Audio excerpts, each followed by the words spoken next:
Sean here at Cardiff Central Library Hub. I hope you're all well. So today we're going to be reading chapter 10 of The Wizard in My Shed by Simon Farnaby, illustrated by Claire Powell and read with the kind permission of Hodder Publishers.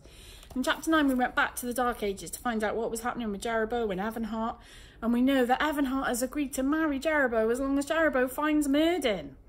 But I don't think it's going to be that straightforward. Should we find out what happens in chapter 10? This one's called Warlocks Aren't Cool in School. That's the rule.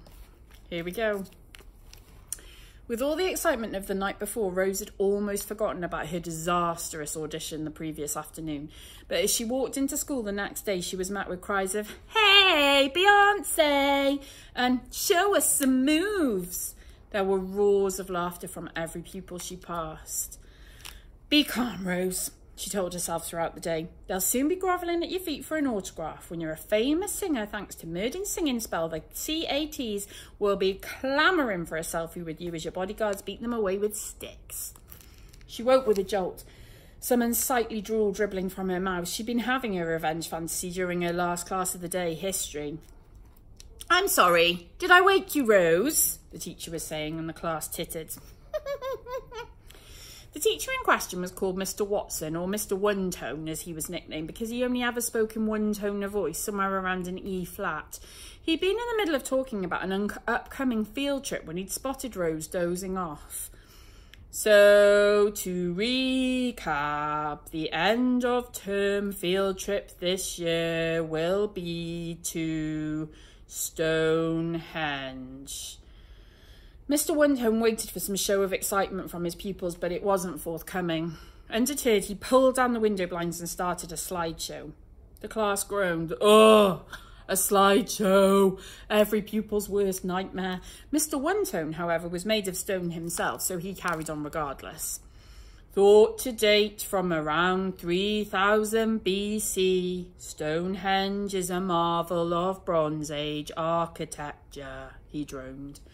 "Many aspects of Stonehenge, such as how and why it was built, remain subject to debate. We can have some fun with that once we're..." Click! Another slide appeared. This one was showing 2 stone pillars. "For example, these pillars would have a stone on top," Mr. One-Tone said. "But it vanished. Where did it go? How did it go? The Druids believed that shortly after it disappeared, somewhere around the 6th century, the gods became so angry, they cursed the earth by beginning to take away its magic. This heralded the end of ancient mysticism and the dawn of modern cynicism." Katrina, Andrea and Tamsin exchanged looks and twirled their fingers in circles round their temples, signalling that they thought Mr. One-Tone was cuckoo. "And looking around the room, I'd say the Druids were bang on," Mr. One-Tone added with a sigh. Suddenly, the class was interrupted by a loud bang, bang, bang. Someone was thumping on the window from outside. Rose glanced at the clock on the wall. 3:25 p.m. Surely this wasn't. Her heart started beating faster as Mr. One-Tone jogged to the window and lifted the blinds. The class let out a collective There, waving his arms around like a loony, was a strange-looking, dirtily dressed man in a battered pointy hat. Or Merdyn to Rose, you and me. "There thou art," he shouted when he saw Rose through the window. Mr. One-Tone turned to Rose. "Rose Falvey, do you know this man?" "Never saw him before in my life," she said automatically. "Rose! Rose! It is I!" yelled Merdyn. "I have been waiting for thee for 3 thumbs." That's around 3 hours, in case you were wondering, measured by how many thumb lengths the sun moves across the sky. The class looked at Rose. "Maybe I do know him a bit," she admitted. Thankfully, the bell rang for the end of the day. Rose's classmates giggled and whispered to each other as they filed out. This was all Rose needed. Merdyn may have been the greatest warlock who ever liveth, and perhaps all who knew him had bowed down before him, but in modern Britain he looked like a complete weirdo. Rose trudged across the playground to the school gates. "Please don't let Merdyn be there. Please," she whispered to herself. "Please, please, please." Oh, alas, there he was. "Youngling, over here!" Merdyn cried out when he saw her as if she could miss him. "I did waiteth by the church, but thou did not cometh." I said 3:30. We did say it when the sun climbs over the yard, Merdyn pointed out. 'Tis well over by now. 'Tis nearly at the treetops. Come, I wanted to see how my fame has endured through the years. Merdyn seemed to have no other setting than extremely loud when he was in full flow. The mums and dads at the school gates hurried their children into the waiting Volkswagens and Minis and drove away as fast as they could. Then the cats appeared. "Who's this then, Rose?" hissed Katrina.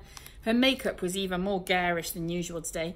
"Your dad finally made an appearance." The others high-fived Katrina and howled with laughter.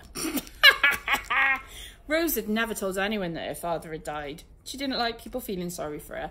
So the cats weren't to know, but their words cut even deeper than usual. "Like father, like daughter, going by the smell," said Andy, waving a meaty hand under her oversized nose.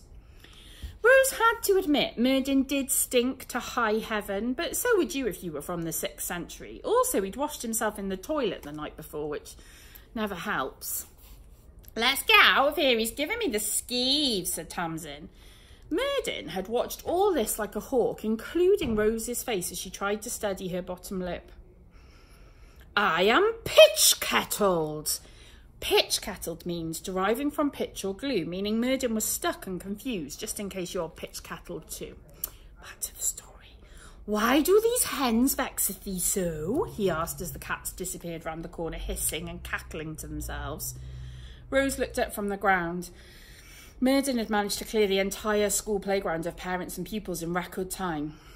"Look," she said, "maybe magic made the world go round in your day, but it doesn't anymore. Now it's all about how famous or how cool you are, how much money you've got." "I told thee I have money," said Merdyn once again, dipping his hand into his purse and throwing some dirty-looking stones at Rose. "Stop throwing pebbles at me," she cried, losing her temper. "It's about how pretty your nose is and where you get your clothes from and how many followers you've got on Instagram. And I don't have any of those things. This world is for winners, and I'm not a winner. I'm a loser."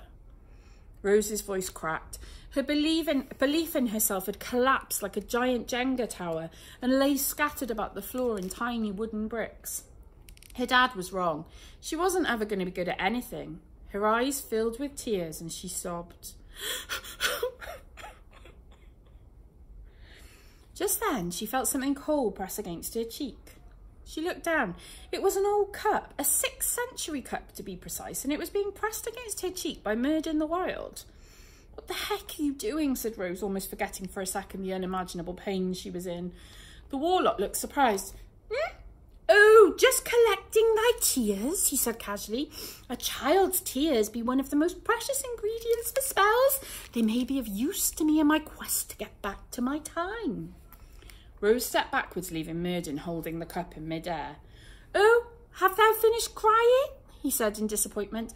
"I was hoping for a few more drops." "You are such a horrible, selfish man," Rose yelled. "Don't you care about anyone but yourself?" "Well," Merdyn began, "I understandeth how it might look that way, but yes, it does look that way, very much so." "But thou art forgetting something," said Merdyn. "I have promised to fulfil thy heart's desires, the singing spell. Will not that help thee get monies or followers on Instagrannies or whatever they currency be? Yes? But first, thou must help me find a way home. That was the deal. Therefore I am helping thee by thee helping me. See? Now, no more tears, please." He went to press his cup to her cheek once more, and Rose battered his hand away. "I don't feel like crying anymore. I'm too angry," she said before taking a deep breath. This Warlock was going to drive her crazy, but he was right. She had to help him in order to help herself. For all her dad had stood for, she'd put up with Merdyn a little bit longer. Poor Rose, her temper ran hot. Today this Warlock she enjoyeth not. And that's the end of chapter 10. Join me next time for chapter 11, Interesting Books and Disparaging Looks. Have a great week, everyone. Take care. Bye-bye.